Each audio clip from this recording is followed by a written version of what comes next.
The marble floors of the servant quarters in the Al-Thani palace gleamed faintly beneath the early morning light, catching and scattering the first golden threads of dawn like quiet jewels across their polished surface.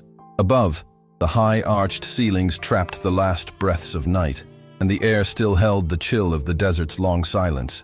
The palace had not yet stirred, and in this pocket of stillness, Hana moved like memory, soft, careful, reverent. She was packing. Each fold of fabric, each carefully placed garment, was a goodbye.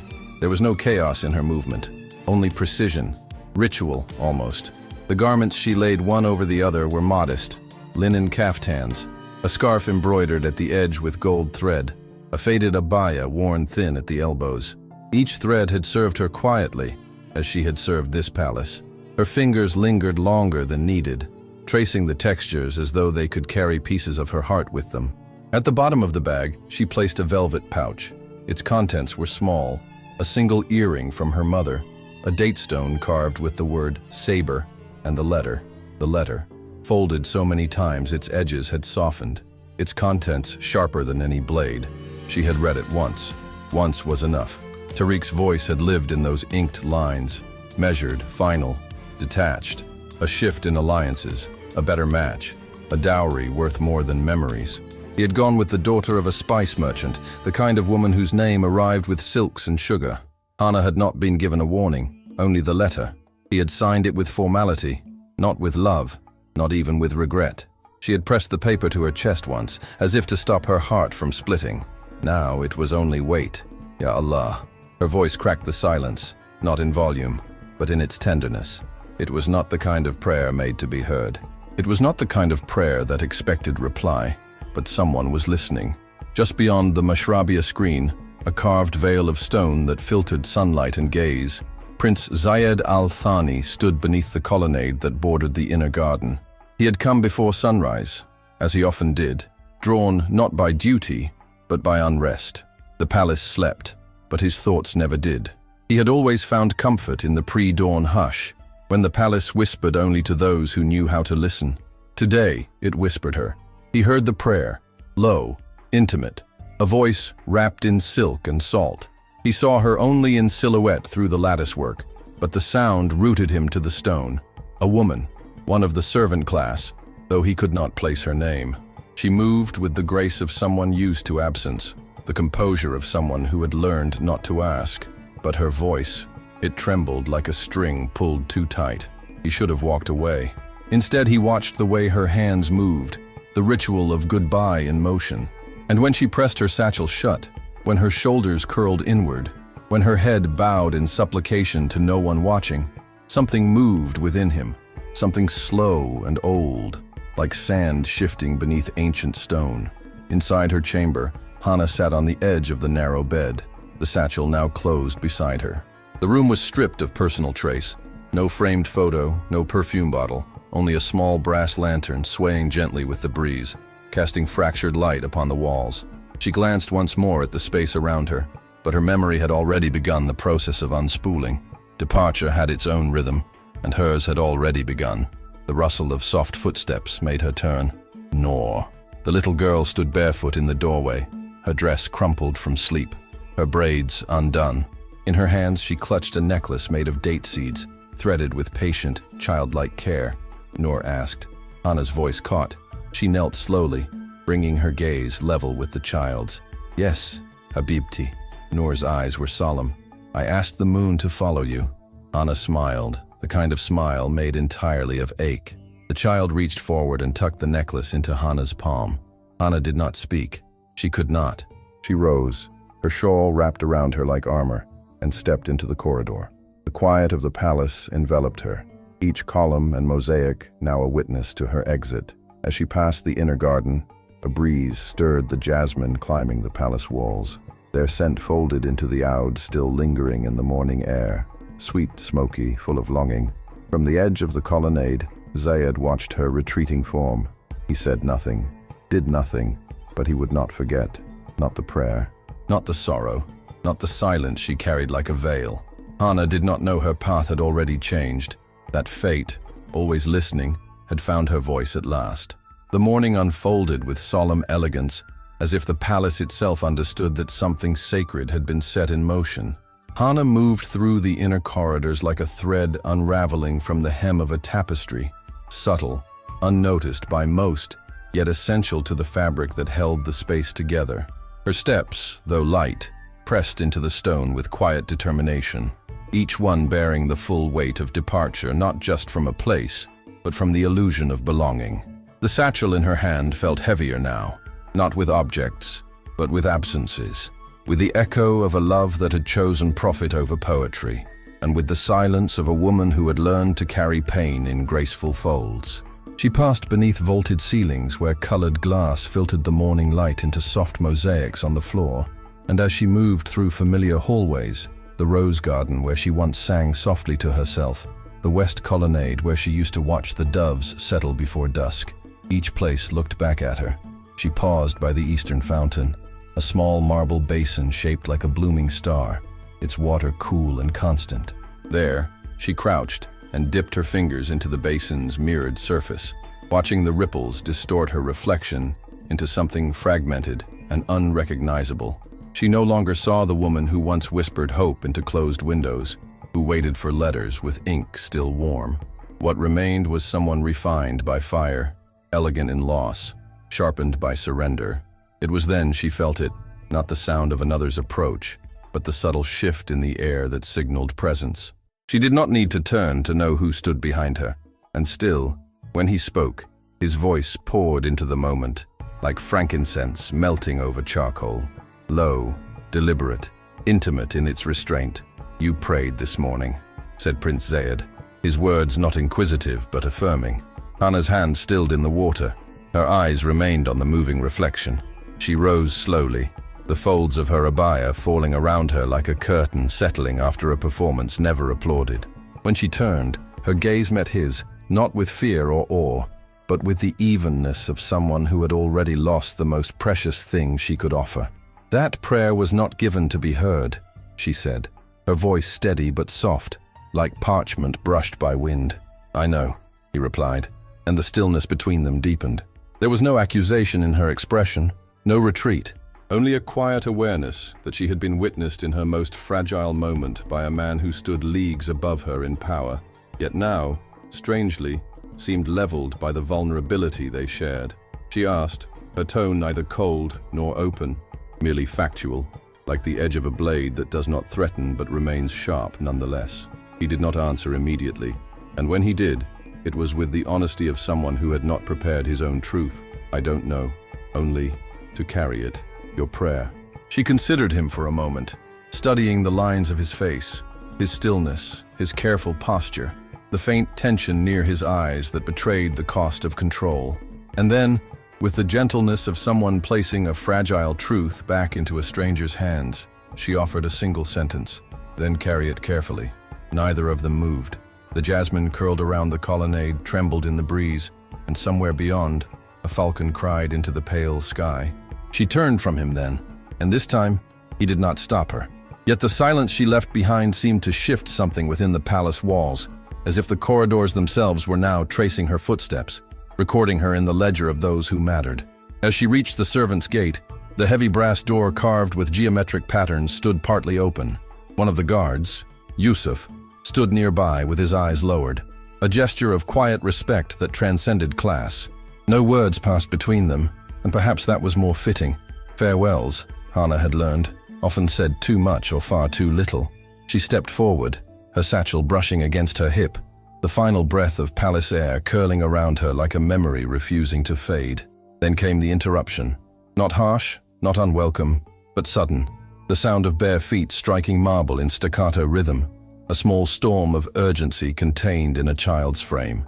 Noor appeared in the archway, arms outstretched, a linen-wrapped bundle cradled in her hands. "You forgot this," she said. The words pushed through breathlessness. Hana bent as Noor reached her, opening the cloth to reveal the carved ivory comb, her mother's. She had not known it was missing. "It was under your bed," Noor continued, eyes wide and certain. The logic was pure, beautiful, and in that moment, more powerful than any blessing Hana had ever received. Noor's voice lowered, a promise disguised as a child's farewell, and then she stepped through the gate, into the city beyond. The light of morning spilled around her, gold pressed into stone, and behind her, the scent of oud and jasmine remained suspended in the air. She did not look back, but she felt the weight of eyes, not only the prince's but the palace itself, watching, remembering, and perhaps already missing something it had never dared claim. Long after the silhouette of Hana disappeared beyond the palace gates, the space she had occupied refused to empty. The morning light shifted across the marble with the grace of silk unraveling, but Prince Zayed did not move. He remained beneath the carved colonnade, still as the pillars that framed him, his gaze fixed not on the path she had taken, but on the silence she had left behind. It was not the kind of silence born of absence. It was something heavier, denser, like the hush in a sacred chamber after a prayer has been spoken. The very air seemed to echo with the weight of her presence, as if the palace itself recognized that something rare had just slipped from its hands. He was not unfamiliar with departures. Nobles fell from favor. Ambassadors came and went. Servants rotated through the palace like seasons. Faces changed, roles filled, names forgotten. But this felt different. The woman who had walked away had not shouted, had not begged, had not left behind scandal or blame. She had simply folded herself into motion and vanished, leaving only a trail of quiet that now curled around his thoughts like incense winding through a chamber. It clung not to his ears, but to his memory. He turned finally, but not toward duty. His feet, unbidden, led him back through the garden where she had paused. Each step slowed, not because of hesitation, but reverence, as though the place had become a kind of shrine. He arrived at the stone bench near the fountain shaped like 6 petals and sat without ceremony. The marble was still cool beneath him, holding the temperature of dawn like a memory it refused to let go. He leaned forward, brushing his fingers over the surface of the water, imitating her earlier gesture. The ripples distorted his reflection, and for a moment, he was grateful. He did not wish to see his face, only to remember hers. There had been something unteachable in the way she held her sorrow. It was not stoicism. It was not resignation. It was discipline, woven with grace, the kind of strength that came not from assertion, but from restraint. He had witnessed rage. He had known ambition. But this prayerful surrender was unfamiliar. It unsettled him, not in fear, but in awareness. As though some layer of the world he had never thought to question had shifted, revealing something truer beneath it. He stayed there a long while, letting the rhythm of the fountain lull his thoughts into shapes he didn't yet know how to name. And when he rose, he moved not with the decisiveness of a prince, but with the unspoken pull of curiosity, mixed with gravity. He crossed the courtyard and made his way to a part of the palace he had rarely entered, the administrative wing where records were kept, where servants' names were documented, assigned, replaced. The archive room was dim and cool, its air tinged with parchment, dust and ink. Scrolls lined the walls in endless rows, and behind a low desk sat the record keeper, a thin man with spectacles and a perpetual scent of dates. He looked up in confusion at the prince's entrance, but asked no questions, only bowed in silent deference. Zayed scanned the rows until he found what he needed. Hana bint Maisara. Her file was unremarkable. Arrived 2 years ago from a coastal village near Al-Wakra, hired through the recommendation of an elder widow, noted only for punctuality and discretion. No commendations, no violations. A name so thinly etched into palace life that it barely existed, until today. He ran his thumb over the ink. He wanted to know more, but the records offered no stories, only numbers, only facts. It angered him, softly, like a wind that keeps knocking against a closed window. How many other names had passed through these halls, carrying unseen dignity, unrecorded grace? And why had it taken this departure for him to notice? Later, as the sun dipped toward the sea and the golden hour brushed the palace walls in shades of honey and flame, Zayed stood alone in his chambers. The window overlooked the city, its white stone towers rising toward the sky like silent prayers. Beyond them, the dunes shimmered in the heat, and the ocean pulled its tide toward distant lands. He remained motionless, eyes tracing nothing in particular, thoughts spiraling around the echo of her voice. Ya Allah, grant me dignity in my leaving. Such a simple prayer, and yet it refused to loosen its grip on him. He had not heard desperation in it, but purity, as though she had offered her pain to something larger than herself, not for resolution, but for the strength to carry it without shame. He envied that, not her sorrow, but the clarity of it, the way she had placed it on the world like a polished stone and walked away. He wondered what kind of life taught a woman to pray like that, and he feared, perhaps for the first time, that the world he knew, the one sculpted by titles, duty, and performance, had made him deaf to voices that had whispered all along beneath the noise.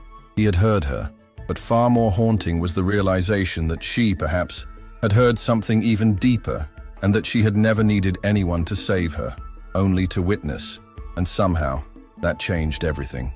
Beyond the brass gate, the city stretched in soft golden layers, the light of morning falling like honey over domes, towers, and alleyways, still veiled in the breath of dawn. For a moment, Hana stood at the threshold, her eyes adjusting not to the sun, but to the absence of protocol.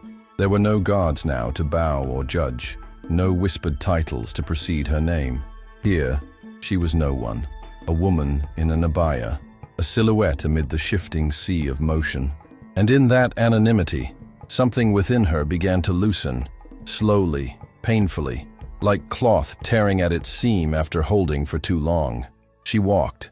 The city of Doha, vibrant and ancient, unfolded around her like a tapestry in motion. Each street corner hummed with history, archways hand-carved by craftsmen now gone, lanterns swaying on rusted iron, cats slipping between the legs of market tables laden with pistachios, dates, and saffron. The world smelled of cardamom and bread, sea salt and sun-warmed limestone, but to Hana, it all came like echoes through thick glass. She could see it, name it, even appreciate its beauty, but she was not yet in it, not fully. Her soul still walked several steps behind her body, lagging somewhere between the sound of Noor's voice and the feel of Zayed's gaze upon her back. She made her way toward the outer edge of Souk Waqif, past the weavers' stalls and the perfume alleys, into a quieter part of the quarter where Dahlia lived, a spice seller known as much for her remedies as her tongue. The old woman had once told Hana that healing came not from silence, but from being heard in places where no one expected to find truth. "Come to me," she had said, years ago, pressing dried rose petals into Hana's palm. Hana had never forgotten. Dahlia's home was modest, a room above a shop, with faded paint and vines curling up the stone like forgotten verses of poetry. The door opened before Hana could knock, and there the woman stood, wrapped in indigo cotton, her silver hair bound in a loose braid, her eyes sharp as ever. She looked Hana over once, not with surprise, but with the quiet acknowledgement of a moment long foretold. "You've arrived," she said, stepping aside. Hana crossed the threshold. Inside, the room smelled of cumin, wood smoke, and old ink. Shelves lined the walls, jars of spice, scrolls of herbal chants, pomegranates split open like offerings, lanterns lit with pale gold light. There was no preamble. Dahlia did not demand explanations. She gestured to a cushion beneath the window and handed Hana a cup of tea brewed dark, its surface scattered with floating clove buds. "You're safe here," she said. Hana took the cup in both hands, holding it not for warmth, but for grounding. She sat in silence, allowing her body to settle into the earth-colored rug beneath her, allowing her breath to finally slow. Outside the small window, the street carried on, men debating loudly over crates of textiles, a child leading a goat on a red rope, a muezzin's call threading through the heat like a sacred ribbon. She watched it all from the edge of herself, feeling like a ghost whose heart had not yet decided to return. Later, alone in the room, she opened her satchel and found the ivory comb wrapped carefully inside linen. It was her mother's, forgotten in the rush, returned by a child who spoke in moonlight and faith. She ran the comb slowly through her hair, each stroke a quiet act of reclaiming, each pull separating her from the version of herself who had once believed that love alone was enough to anchor a future. Her reflection in the brass mirror on the wall looked older than she remembered, not in years, but in having endured something that could not be named aloud. Meanwhile, within the alabaster walls of the palace, Prince Zayed walked through the long hallway of his private wing, ignoring the rhythmic footsteps of his attendants behind him. The court had resumed its usual choreography, visiting dignitaries, trade negotiations, whispered ambitions, but for him, It all played in muffled tones. The world around him was intact, yet a small fissure had opened somewhere below the surface, and now every word, every exchange, passed through that crack. He stood at the top of the western terrace, where the wind came stronger from the sea, and stared out over the rooftops of the city. He imagined her down there, somewhere among the winding lanes and tiled courtyards, beneath a different roof, holding a different kind of quiet. He wondered if she still thought of the prayer, if she regretted speaking it aloud, even unknowingly. He wondered why he still felt its echo. In the distance, the call to prayer wove its way across the skyline. The sound bent over domes and water, touching even the quietest corners of the palace. And Zayed, though surrounded by silk and marble, felt further from peace than he had in years, not because something had been taken from him, but because something had been revealed, and now he could no longer pretend he hadn't seen it. That night, he dreamed not of power or war councils, not of his father or his future. He dreamed of a small courtyard where a woman knelt beside a fountain, her fingers trailing water that turned to light. She did not speak, she did not rise. But when she looked at him, her eyes carried the entire sky, and he woke with her name on his lips, though he did not say it aloud. Elsewhere, in Dahlia's small room, Hana lay still beneath a woven blanket, the air warm and thick with silence. Outside her window, the moon rode high, round, pale, and watchful. Noor had told it to follow her. And though she did not believe in such things, she looked toward it anyway, and whispered back. And the moon, for what it was worth, did not turn away. The days unfolded in slow, deliberate breaths, as if time itself had shifted its rhythm to match the quiet rupture between two worlds. In the quarter behind Souk Waqif, where walls were faded with history and windows opened to the scent of cumin, sea wind, and stories never written, Hana began to craft a new existence, not through grand declarations or reinventions, but in the smallest acts of survival. She swept the stone steps of Dahlia's entrance with the patience of someone learning to touch the world again. She ground spices by hand, inhaling their ancient warmth, turmeric, sumac, cinnamon, and let them cling to her fingers as if scent alone could stitch her into the present. Her silences grew softer, more contemplative, no longer bound by grief, but stretched across the hours like linen drying in the wind. She still said little, but her gaze began to return to the world, following the curve of smoke from the nearby bakery, the laughter of children washing figs at the fountain, the elderly men playing tawla beneath a tattered canopy. This city, for all its noise, had become a shelter, not because it was quiet, but because it asked nothing of her except to remain, to breathe, to endure. Inside Dahlia's home, life carried a rhythm of its own. Birds nested in the crooked beams of the ceiling. Tea boiled over coals, while incense unfurled its blue spirals toward the rafters. And Hana, in moments when her hands were still, would sit by the open window, with her mother's ivory comb in her lap, letting the evening breeze brush her cheek, as if in benediction. She no longer cried. Her tears had dried somewhere between departure and awakening, but sorrow still curled beneath her ribs like a sleeping cat, present, warm, and unwilling to leave just yet. Sometimes she thought of him, not in the fevered ache of betrayal, but in the quiet echo of the garden, the moment he stood behind her, not touching, not speaking, but listening. That kind of presence had stayed with her, woven into memory more vividly than all the months of unseen glances or respectful distance. He had said little, but his silence had not felt empty. It had felt deliberate. She told herself she didn't miss the palace, and it was true. She didn't miss its routines, its hierarchy, the endless dance of propriety. But she missed the person she had been when she believed her place there was chosen, not permitted. She missed the girl who could trust her days without fearing their end. And deep within the palace walls, Zayed found that his world, so orderly, so rehearsed, had begun to fray at the edges. He attended council meetings, yes. He issued decisions, read reports, answered to his father with the polished ease of royal discipline. But his mind wandered in the spaces between words, caught in fragments of a voice that had prayed not for love, but for dignity. That prayer had become a thread in his chest, pulling him inward, backward, toward a truth he had never been trained to confront, the value of a soul who asked nothing and, in asking nothing, revealed everything. He sought silence more often now, not to retreat, but to hear what the palace drowned out. He returned to the garden where he had first heard her. He walked the same path she had walked, each stone etched with memory. The palace cats watched him with mild curiosity. The fountain still whispered. The jasmine vines had grown longer, climbing toward the sun, blooming in quiet defiance of containment. On one such walk, he noticed something strange. A ribbon, pale green and faded, knotted around one of the vines. It was small, easily overlooked, but he knew the fabric. It had once tied the satchel she carried. Had she left it behind on purpose? Had the wind taken it from her as a final offering? He untied it slowly and slipped it into his pocket. It felt like touching something sacred, not because it was hers, but because it had survived. At night, in his chambers, he found himself reaching for old poetry again, not for wisdom, but for resonance. He read the Sufis, the mystics, the poets who spoke of love as hunger, as fire, as mercy wrapped in ache. He found himself staring at lines like wounds on the page, asking questions he had never allowed to surface. What was loyalty if it required blindness?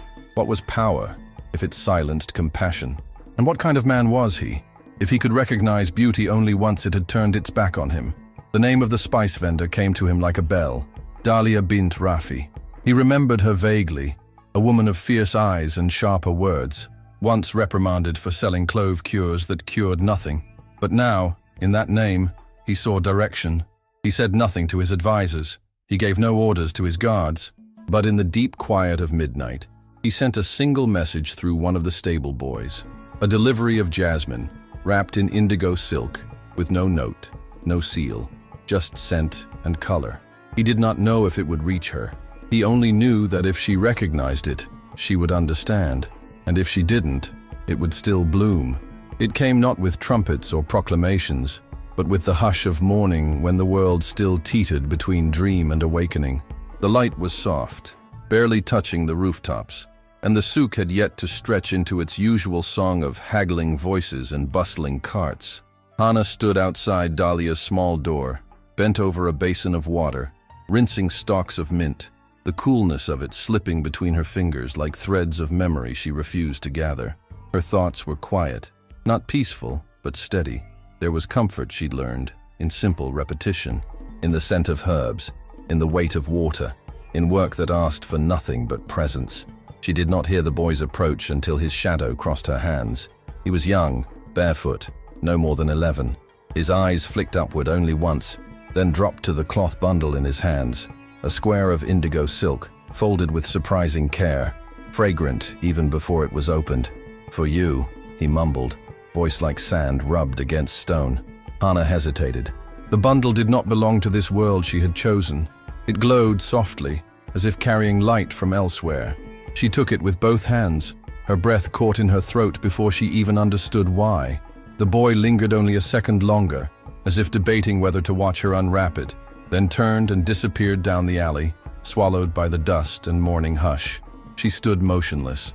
The silk was smooth beneath her fingertips, too fine for her world now. A fabric that had no place here among baskets and cracked tiles and tea boiled in dented pots. She brought it close to her chest, and only then did she notice the scent. Jasmine, fresh and unfiltered, as though the blossoms had been gathered moments before dawn. She did not open it right away. Something within her resisted the unraveling, not of the silk, but of what its presence implied. But when she finally did, alone in the quiet shade of Dalia's kitchen, her fingers trembled. Inside were jasmine blooms, nestled without extravagance, their stems wrapped simply in palm twine. No name, no note, only intention. And Hana knew with the same certainty that had risen in her chest when she heard him exhale behind the mashrabia screen that morning in the garden. The same certainty that had pulsed in her ribs when she stepped through the palace gate for the last time, knowing someone had watched her leave. She lowered the flowers slowly, placing them beside the ivory comb on the low table, and sat beside them, as if waiting for them to speak. Dalia, ever observant, passed by the threshold and paused. Her eyes fell on the silk, then the jasmine, then Hana's stillness. She did not ask. She did not need to. Hana reached for her cup but did not drink. Her gaze remained on the flowers, on what they meant, and on what they did not try to explain. She was not naive. She had lived long enough to know that gestures could be deceitful, that apologies wrapped in beauty often hid obligations beneath them. But this felt different. There was no command in the silk, no plea in the petals, only presence, a memory made tangible, a question without pressure, and that, more than anything, unsettled her. That night, while the city slept beneath a sheet of silver starlight and the sea wind coiled around the alleys like incense, Hana sat beside the window with the silk folded in her lap. The jasmine rested in a shallow bowl of water, their scent lingering in the corners of the room. She did not weep. She did not smile. She only watched the moon rise higher and wondered why this offering, so small, felt heavier than the betrayal that had broken her. She thought of his eyes, sharp but searching, of the way he had said nothing and yet seen everything. She thought of the ribbon she had left behind, the one she never meant to let go. Or had she? Perhaps some part of her had wanted to be remembered. She whispered nothing into the night, only let her fingers trace the folds of the silk again and again, as if drawing a line back to the part of her that still believed in meaning carried without demand. Across the city, in a palace too vast for rest, Prince Zayed stood at his window watching the sky. He had not slept. The jasmine he had sent now bloomed elsewhere. In silence he could not see, but in his heart something had shifted, not soothed, not resolved, but stilled. He had offered something unpolished, not as a ruler, not as a man of titles, but as someone reaching across the space between regret and memory. And though he heard no reply, he felt her silence answering him anyway. In palaces like Zayed's, silence is not absence, it is arrangement. It is the careful choreography of glances, the press of lips that know too much, the music of whispers drifting through hallways scented with oud and order. And though no one had uttered her name in weeks, the air itself remembered Hana. The marble remembered the brush of her steps. The corridors recalled the hush that had followed her like a veil. Her departure had not created a hole, it had created resonance. A vibration beneath routine that turned each ordinary moment slightly off-key. And Prince Zayed, who had once moved through this world with seamless composure, a future carved into the stone of his posture, now bore signs of fracture so subtle, only those trained in the palace's theater could detect them. His robes still gleamed. His voice held authority, but something behind his gaze no longer bowed to expectation. He listened too carefully. He paused too long before answering. He walked alone when he should have been seen. It was during one such solitary walk, in the late hours of the evening, that his father called him to the majlis, not for a conversation, but for a reminder. The emir sat surrounded by advisors, their eyes sharp behind respectful silence. On the table lay scrolls of foreign policy, trade agreements, and delicately placed atop them the dossier of a royal match, Princess Amal of Muscat. He is intelligent, graceful, beloved by her people, the emir said, tapping the scroll lightly. Her family will strengthen our position in the Gulf. Zayed said nothing. The room grew colder. The vizier shifted. The emir studied his son long, and then dismissed the council. When they were alone, the father became less sovereign, more man. You forget your duty, he said softly. I remember it too well, Zayed replied. There was no punishment, not yet. Only silence, measured and simmering. That night, Zayed returned to the jasmine garden. It had become a kind of chapel to him, not sacred for what it was, but for what it remembered. The air there always carried a trace of her presence, even as days slipped away. He sat by the fountain and closed his eyes, listening to the water speak in tongues older than any court language. He had nothing left to say aloud, and yet, within him, words churned. It was there he found the second ribbon, linen, pale, knotted haphazardly around the base of a vine now heavy with white blossoms. A ribbon like a hesitation, or a message left only for the one who knew where to look. He removed it without ceremony, but his hands shook slightly, as if the moment were more than symbolic. He placed it in his breast pocket and returned to his chambers. That night, he did not sleep. He lit no candles. He simply sat in the darkness, the ribbon resting across his palm like a question waiting to be answered by action. And elsewhere, under a roof far humbler than marble, Hana stirred from a restless dream. She had not spoken his name in days, but it had begun appearing in her thoughts like mist on water, unformed, yet impossible to ignore. The jasmine had dried. The silk remained folded beneath her pillow. but the silence between them had changed color. It no longer protected her. It haunted her. Because in that silence, she had begun to hear herself again. Not the girl who loved, but the woman who had seen the price of being unseen. She stepped outside into the alley, barefoot, the stones cool beneath her feet. The city slept. Only the call of a distant owl pierced the quiet. The words vanished into the dark. But she felt for the first time that someone might have heard. Inside the shop the next morning, Dahlia watched her with unreadable eyes. She said nothing for a long while, until Hana dropped a jar of cumin and didn't bend to pick it up. "You are not running," Dahlia said. Hana blinked. "You do," Dahlia said, not unkindly. And later that night, when Hana lay beneath her woven blanket, the scent of jasmine long since faded but memory still clinging to the threads, she closed her eyes and saw not his face, but his silence. The silence that had asked nothing, promised nothing, yet reached her deeper than any plea. In another world of glass and gold, Zayed stood by the window of his chamber, the ribbon now resting beside a sealed letter he had not yet dared send. The time for stillness was ending. Something, someone, was calling both of them to choose. Dawn arrived without its usual softness. It did not kiss the rooftops or caress the pavilions. It pierced. A light too sharp for lingering dreams, too honest for secrets, poured over the palace like a verdict. Marble reflected it ruthlessly, and the domes of gold shone not with glory but scrutiny. There was no haze to cushion it, no breeze to temper its weight.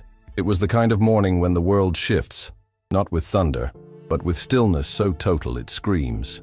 In the western wing, Prince Zayed stood at the threshold of a decision he had long delayed. The scroll before him was blank, the wax not yet melted, and yet the air around him felt thick with consequence. He had woken earlier than usual, dressed without help, and dismissed the guards at his door with a look that invited no question. He sat at the small cedar-wood desk his mother once used, narrow, intimate, a place for letters of mourning and longing, not decrees. Outside, the courtyard lay empty. Even the birds had grown quiet, as if awaiting the words he had yet to write. He did not begin with her name. He began with silence, not the kind that wounds, the kind that holds. Line by line, he shaped a confession, not of passion, but of recognition. He told her of the spaces where she had lingered after leaving, not as a memory, but as a presence. How the jasmine had bloomed again only days after she vanished. How her absence taught him more than her presence ever could. He did not speak of futures. He offered no promise. He only gave what the palace had never taught him to give, truth unadorned. When the ink dried, he pressed the paper closed and sealed it with a mark no one had seen in years, his mother's personal sigil, a falcon's eye inside a crescent. The wax was black, the gesture deliberate. It was not the seal of a prince. It was the seal of a man who knew the risk of being seen. For the messenger, he chose not a soldier or steward, but a boy who carried laundry and listened to walls, one who had watched the court without ever being watched. "Take this to the woman above the spice vendor with the blue awning," Zayed said, his voice low. "Ask for Dahlia. Leave it. Speak no name." The boy bowed once and disappeared into the light, and the wind rose. It came not from the south, where the sea sent its balm, but from the north, hot, dry, unfamiliar.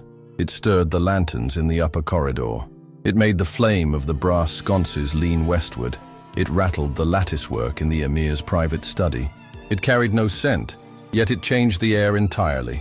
Some noticed immediately. The vizier, seated with diplomats, paused mid-sentence and tilted his head, as if sensing an invisible tremor. The emir, in his silent prayer, blinked as the shutters clicked open without warning. Even the marble, so unyielding, seemed to shift beneath its own weight. And far from that tempest of power and legacy, in a narrow alley where the sun touched only half the stones, Hana opened the shop's wooden shutter with a sigh.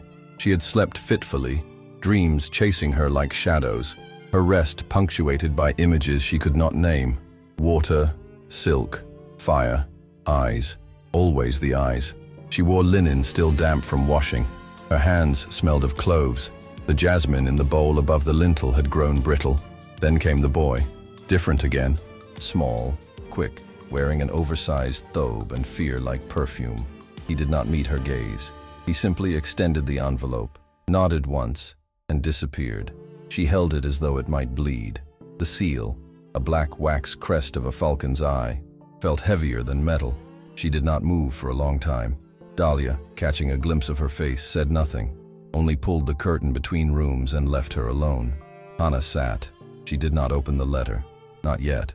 She stared at it, her pulse no longer fast, but deep, as if the blood in her knew more than her thoughts. Her fingers trembled, not with fear, but with recognition. The envelope was not heavy, but it carried weight, because she knew, even unopened, she knew, that something had shifted, that the world, her world, would not be the same again after what lay inside. In the palace garden, Zayed passed beneath the blooming jasmine. The vines had thickened as if answering him. The scent was overwhelming, not sweet but raw, alive. He paused beside the fountain where reflections once danced between them and let the silence settle. He did not wait for reply. He had already heard it, in the wind, in the hush before the council doors, in the unease of a palace that suddenly knew something had been set into motion no one could contain. He looked toward the horizon, where the city shimmered under the heat, and for the first time, he did not wonder if she would forgive him. He only wondered if she would let him see her again. There are letters written with ink, and there are letters written with breath. This was the latter. The moment Hana cracked the wax seal, the air in the room changed. It grew still, not silent, heavy, not oppressive. The walls, lined with dried herbs and hand-woven baskets, seemed to lean in. The clay cup beside her grew cold. Outside, the souk still lived. Merchants haggling, children shrieking, the wind tugging at silks. But none of it touched her. Not now. The paper felt warm in her hands, as if it had absorbed the very pulse of the one who wrote it. Her fingers traced the fold line, hesitant, reverent. She had not known what to expect when the boy handed her the letter. She had not dared to imagine. But even then, before reading a single word, she knew this would not be a command. This would not be a memory. It would be a mirror. She unfolded the letter slowly and saw her name. Not preceded by title, not decorated with affection, just the truth of her name, spoken without flourish. And somehow, it struck harder than any confession might have, because he had chosen not to embellish, not to impose. He had chosen to meet her where she was. Her eyes moved across the first lines, and already her breath shortened. He did not begin with apology. He began with observation, with presence, with her. He spoke of the spaces she had inhabited, the alcove near the eastern arch, where she once sat peeling citrus for the princess, the fountain in the jasmine garden where their silences often crossed without collision, the hallway with the high window where she paused every morning to gather herself before stepping into service. He described them not with nostalgia, but with accuracy. He remembered, not the performance of her, but the truth. He wrote of her absence as a new form of presence. How silence had changed after she left, not an emptiness, but a tension, like something waiting to be filled that no longer wanted anything but her. He had tried, he admitted, to settle back into routine, to re-inhabit his role. But something in the architecture of his days no longer fit. The palace had grown too large, the voices too loud, and the garden, oh, the garden, had begun to bloom as if in protest. Jasmine, out of season, fragrance thick enough to overwhelm even memory. Then came the paragraph that shifted everything inside her. He told her he had no right to ask anything, that he would not. That the letter was not an invitation or a plea. It was a window left open, and if she ever chose to pass through it, it would be of her own will, not as a woman summoned, but as one seen. He would be waiting, not in the halls, not before the court, but where silence lived between them, in the place where names did not need to be spoken aloud to be felt. The letter closed with no name, no seal of power, only the faintest inked impression, barely visible unless the light struck it just right. A single jasmine blossom, pressed so delicately into the parchment it seemed like a whisper embedded into skin. Hana did not cry. She read it again, then again, each time slower, as if the words would change, deepen, reveal new meanings between the lines. But they did not. They remained constant, grounded, honest. And then she folded it, not like paper, but like a prayer. She placed it over her heart and sat motionless as the light in the room shifted, gold into amber, amber into dusk. The walls held their breath with her. Her palms were warm, her pulse steady. She was not adrift. She was anchored, for the first time in years, not by duty, not by fear, but by recognition. When Dahlia returned from the back, she saw the look in Hana's eyes and said nothing. She did not ask what the letter had contained. She simply set down a plate of sliced figs and poured fresh tea. And the two women sat in that sacred quiet that exists only after something inside you has been named. Later that night, Hana lit a single oil lamp in her room. The flame flickered, soft and uncertain, casting shadows that danced across the rough plaster walls. She took the letter and placed it beneath the silk shawl she had not worn since the day she left the palace. Then she lay down, not to sleep, but to listen. And what she heard was not the city, or the wind, or even her own heartbeat.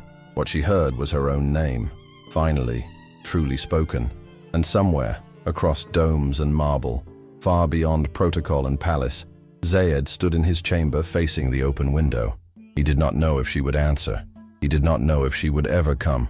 But in the stillness that followed the setting sun, he felt the weight in his chest lessen, not because he had unburdened himself, but because she had received him, not as a prince, but as a man who dared at last to see her. Some letters are never read aloud, yet their echo travels far. By the second day after Hana had pressed the parchment to her chest, something intangible had begun to shift around her. Not dramatically, not with the force of confrontation, but with the quiet inevitability of rising heat before a storm, felt on the skin long before the clouds gather. It was in the air, in the way a cat paused before leaping, in the way a flame flickered though there was no draft. The souk, once chaotic in its comfort, now felt too quiet, not in volume, but in tone. Conversations dropped as she approached stalls. Laughter died mid-air like a note caught in the throat. The usual rhythm of footsteps over cobblestones continued, but something beneath it had altered. She walked past the olive seller, and though his face remained familiar, his hands hesitated before handing her the pouch of salt-cured fruit. The stall across the street, a place she often browsed without purchase, was suddenly closed, though the lamps inside still flickered. The bread vendor, who always greeted her with a smile and a proverb, now simply nodded. The space around her was changing its texture, not with hostility, but with careful distance. Dahlia said nothing of it, but her gestures shifted. Her hands lingered longer at the lock each night. Her gaze swept the street before opening the shutters in the morning. And once, when folding linen, she paused mid-motion and stared into the middle distance, the way one does when listening not with ears, but with memory. She had lived through this kind of stillness before, the kind that precedes decisions made behind closed doors. There was no question in her eyes, only quiet preparation. In the palace, nothing official had changed, and yet everything had. Zayed's name still held its weight. His word still moved decisions. But behind each bow, each murmured, "Your Highness," there was something else now, a question unspoken, a suspicion unvoiced. The courtiers did not need to ask. They could smell deviation like a hawk smells blood. Power, once shifted slightly, alters the temperature of an entire kingdom. The vizier, ever silent, had begun to act, not with confrontation, but with small corrections. He reassigned the boy from the archives, reordered the schedule of evening audiences, sent an envoy to inspect the southern villas where rebellious sentiments were said to be stirring. None of it pointed directly to Zayed's recent choices, but all of it served one purpose: containment. The prince's steps were still light, his words still measured, but he no longer paced before speaking, no longer adjusted his robe when entering the chamber of advisors. He had grown still, and stillness, when unbroken, becomes unreadable and dangerous. He returned, as always, to the paths behind the colonnades at dusk. He stood beneath the olive tree and watched the sky turn violet above the dome. He placed his hand along the lattice gate, where once Hana had lingered after evening prayers, her breath soft against the stone. He remembered her silence, not as a wound, but as a mirror. He had never truly seen himself until she refused to look at him. And now, the entire palace saw him differently, because he had stopped pretending not to look back. Hana, meanwhile, dreamt not of Zayed, but of gardens, of water trickling through carved fountains, of footsteps trailing behind her but never catching up, of her own hands reaching for something just beyond the curtain. One morning she awoke with a whisper on her lips she did not remember speaking. She sat for hours with the letter unopened once more beside her, as if trying to reabsorb its meaning by proximity alone. When Dahlia entered that afternoon, she carried a box, aged, cedar-scented, bound with silver thread. She said nothing, merely placed it before Hana and stepped back. Hana opened it with care. Inside, nestled in silk worn thin by time, lay a pair of earrings, crescent-shaped, their gold dulled only slightly by age. They carried inscriptions so delicate, they appeared to move when the light shifted. They were not extravagant. They were not meant to impress. They were ceremonial in the way truth is ceremonial. Quiet, weighty, irreversible. She wore them the day she chose herself, Dahlia said, voice low. Hana's fingers brushed the gold. It felt cool, dense with meaning, as if the metal remembered each woman who had dared wear it before. She did not ask whose they were. She did not need to. There was no longer a need for explanation between them. The silence that passed was not empty. It was sacred. Later that night, alone beneath the cracked dome of her sleeping chamber, she lit a single candle and placed the earrings beside the folded letter. For a long time she did not move. The flame bent gently in the breeze that slipped through the lattice window. It danced over the inked script of Zayed's message, the imprint of the jasmine, the subtle gleam of the gold. And as she sat there, still, listening, breathing, the world beyond seemed to hold its breath, because sometimes the greatest revolutions begin not with swords, but with silence, not with declarations, but with decisions made in a room no one else can see. The wind carried a different sound that morning, subtle but certain. It was not the usual rustle of market awnings or the soft murmur of merchants sweeping their thresholds. It was thinner, sharper, the kind of silence that arrives not from stillness, but from decision. Hana felt it before she saw it, a pressure in the chest, a slight delay in every word exchanged. The space between question and answer had grown wider, heavier, stretched thin by something unsaid. The jasmine in her courtyard had begun to wither at the tips, curling in on themselves like whispers turning into fists. Even the scent had dulled, as though the flower feared its own memory. Dahlia noticed. She always noticed, but she chose her silences carefully. She adjusted the curtains to let less light in, folded linen with sharper creases, began adding a pinch more cardamom to the morning tea. It was her way of preparing the house for what neither of them would say aloud. Something was coming. Not a storm, but a gate, and it was beginning to close. That morning, a man arrived. He wore no insignia, no badge of the court, yet his silence screamed. He stood across the alley, not at her door, not confronting, but occupying space with the certainty of someone who had no need to knock. His eyes did not search. They watched, not her, but the chair beside her door, empty, waiting, watched. He left without a word, but he returned the next day, and the next, until even the children stopped playing near her wall, until the neighbors began closing their shutters earlier, until Hana no longer wondered who he was, but who had sent him.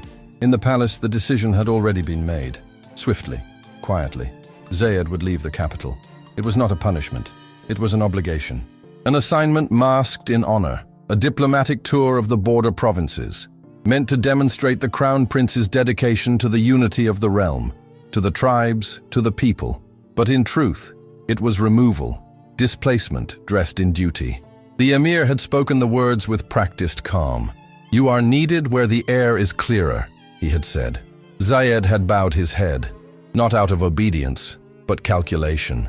He saw through it all, the game, the warning, the tactic. They feared not what had happened, but what could. The prince whose gaze lingered too long near the jasmine, the man who had begun to hesitate before fulfilling expectation. They feared the fracture before it formed, so they acted. That night, Zayed did not walk the garden. He remained in his chamber, alone. The light of the moon fell across the carpet like a river of silver, and in his hand, he held the ribbon she had once used to bind her hair. He turned it over and over in his palm. A silent repetition, a prayer made of silk. He did not speak, because sometimes silence was the only way to hold on to something the world was determined to take. Back in the city, Dahlia entered with slower steps. She placed the bread on the table more carefully than usual, the basket lined with a cloth Hana had not seen in months. She sat without invitation, her eyes searching Hana's face. And then, finally, the words came. She did not need to say who. Hana did not respond, not with shock, not with sorrow. She only nodded, slowly, and returned to slicing dates. Her movements were precise, rhythmic, as though stillness could be kept at bay by order. But inside her, something had loosened. A thread pulled free. She had known. She had known the moment the jasmine stopped blooming, the moment the man in the alley appeared, the moment her name was no longer spoken by the vendors with warmth, but with caution. That evening, she stood at the threshold of her home. The sky was layered in fire, crimson bleeding into orange, a horizon fraying with the weight of light. She did not weep. Her eyes were dry, her hands steady, but her breath came slower, as if she had to borrow time from the evening to keep standing. She looked to the west, to the edge of the city, to the direction in which he would soon be sent. She touched the earrings hidden beneath her robe, the ones Dahlia had given her, worn by women who had chosen themselves in times when no one else would. The metal felt cool against her skin, but in her chest, the heat was rising. In the palace, Zayed stood beneath the archway of the inner courtyard, the shadows long behind him, the scent of jasmine still faint in the evening air. He reached for the vine growing along the carved wall, fingers brushing the green as if it might remember her touch. He said her name once, quietly. It did not echo, but it did not vanish. Because some names, once spoken with truth, settle into stone. He turned away, not with resolve, but with restraint. His steps slow, his robe heavy. The air had thickened, not with heat, but with memory. And Hana, back in the quiet of her room, sat cross-legged on the floor. The lamp before her flickered softly. The letter beside her was unopened, still. Yet everything inside her had already been read. The moon, high above them both, cast its light equally on palace and souk, on marble and dust, on silence and longing. It did not choose sides. Something had been interrupted, severed, but not ended. Not yet, not ever. The days that followed moved like water beneath ice, fluid, but numb. In the souk, life resumed its rhythm. Bread was sold, lamps were lit, merchants haggled and boys chased goats through winding alleys. But something in the way people turned their heads suggested the memory of a wound still tender. Hana no longer lingered among the spice stalls. She moved with purpose now, each step measured, each gaze met with quiet strength. She was not hiding, but neither was she explaining. Her silence had become her armor, not forged in bitterness, but in clarity. The world around her had changed, not loudly, but decisively, as if the city itself had agreed to never ask certain questions again. She took fewer walks, spoke fewer words. But each gesture, placing her tea on the sill at dawn, straightening the fabric along her windowsill, watering the basil with slow, meditative care, became its own form of resistance. She was still here, still whole, and though the man whose name pulsed like a secret behind her ribs was gone, her world had not collapsed. It had rearranged itself around an absence, made space for something unspoken but sacred. Each evening, she returned to the rooftop. From there, she could see the lights of the upper palace tremble faintly against the sky like stars too proud to fall. The dome shimmered when the air cooled, and sometimes, just sometimes, she imagined that he still stood in the courtyard below, hand resting on the lattice, gaze lifted toward the city that once held both their names in a single breath. She never wept, not because there was no grief, but because grief, when truly honored, did not always require tears. Sometimes it simply needed stillness. Zayed had left before the sky blushed. No ceremony, no audience, just a single rider disappearing into the edge of the desert, taking with him a silence heavy as stone. And yet behind him, the walls whispered. The courtiers felt the absence not as relief, but as something unfinished, an ink stroke that ended before the final flourish. The vizier tightened his control. The emir grew quieter, but the tension did not recede. It lingered, like the warmth of a fire long after its embers had faded. In the desert provinces, Zayed shed the weight of silk for rough cotton. He slept beneath stars vast and unjudging, listening to the wind drag its stories across the dunes. He sat with tribal elders and learned their names, their losses, their lineage. He offered protection to a village after a well collapsed, not with royal decree, but by lifting stone with his own hands. At night, he wrapped himself in solitude, lit a single oil lamp, and placed a folded ribbon beside an unopened letter. Hers. Every night, the same ritual. Every night, the same ache. He read no dispatches, he wrote no messages, but the parchment remained there, like a heart beating against memory, refusing to be buried. Back in the city, Hana began to write, not letters, but truths. She filled page after page with the voices she had silenced for years. The child who wanted to dance on rooftops, the girl who once believed that softness was weakness, the woman who had loved a prince and walked away not out of fear, but because she had learned to love herself more fiercely. Her words were not for anyone, and yet, as she wrote, she imagined him reading them, his fingertips grazing the edge of her thoughts. She never signed her name. She didn't need to. If he ever saw them, he would know. The shape of her silences was unmistakable. Spring came early. The jasmine, long dormant, began to bloom with unapologetic wildness. Vines overtook the lattice. The scent flooded her rooms. It did not ask for permission. It returned on its own terms, just as she had.